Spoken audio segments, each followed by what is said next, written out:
ये बजट एक ऐसा बजट है जिसने लगभग हर व्यक्ति को निराश किया है।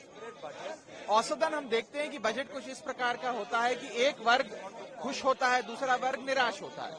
लेकिन ये कमाल का बजट इजाद किया गया है जिसमें लगभग इस देश का हर वर्ग निराश हुआ है, मात्र दो व्यक्तियों को छोड़ के, नीतीश कुमार और चंद्रबाबू नायडू। मैं पूछना चाहता हूं कि वो राज्य जिन्होंने अभूतपूर्व समर्थन भाजपा को दिया, अपने राज्यों की लगभग सारी सीटें दे दी, जैसे कि दिल्ली है, गुजरात है, उड़ीसा है, हिमाचल प्रदेश है, झारखंड, छत्तीसगढ़ है, मध्य प्रदेश है, इन राज्यों को क्या मिला इस बजट में? इन राज्यों को कुछ नहीं मिला। और जिन राज्यों ने भाजपा को इतना समर्थन नहीं दिया, या जिन राज्यों के समर्थन से सरकार मुश्किल से चल पा रही है, जैसे कि बिहार और आंध्रा, उनको सब कुछ लुटा दिया गया। तो इससे तो यही सार मिलता है कि जो राज्य भाजपा को कम वोट देता है उसे ज्यादा दिया जाएगा, तो आगे के लिए सीख ले लीजिए।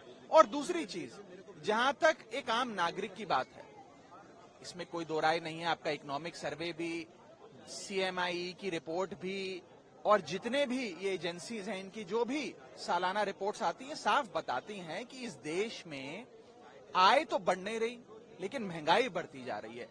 अगर आय महंगाई के अनुसार नहीं बढ़ेगी तो इस देश का हर नागरिक एक महीने से गरीब होता जा रहा है। और उसके ऊपर निवेश करने वाली जो एक बहुत बड़ी तादाद थी इस देश में, उसको लाचारी के कगार पे लाकर सरकार ने खड़ा कर दिया, जिसमें सबसे बड़ा, मैं कहूंगा, बॉडी ब्लो इस देश के इन्वेस्टर्स को दिया गया है, वो है इंडेक्सेशन की।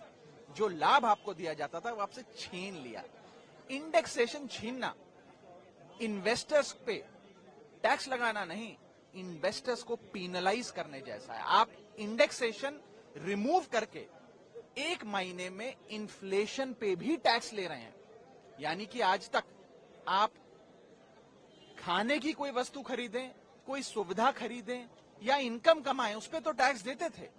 अब आप महंगाई, जो इन्फ्लेशन बढ़ रही है, उस पर भी टैक्स दे रहे हैं, क्योंकि आपसे इंडेक्सेशन की जो एक लाभ आपको दिया गया था वो आपसे सरकार ने छीन लिया है। तो कुल मिलाकर इस बजट ने लगभग हर तबके को नाराज किया है। इससे मैं खास तौर पे दिल्ली, वो राज्य जो शेयर इन सेंट्रल टैक्सेस में लाखों करोड़ों रुपए केंद्र सरकार के खजाने में जमा कराता है, दिल्ली वाले जमा कराते हैं, उनका शेयर इन सेंट्रल टैक्सेस जो उन्हें मिलना चाहिए, उसके लिए कुछ भी नहीं मिला। वो 20 साल से जितनी राशि मिलती थी, करीब 350-400 करोड़ मिलती है, बस उतनी ही मिलती है।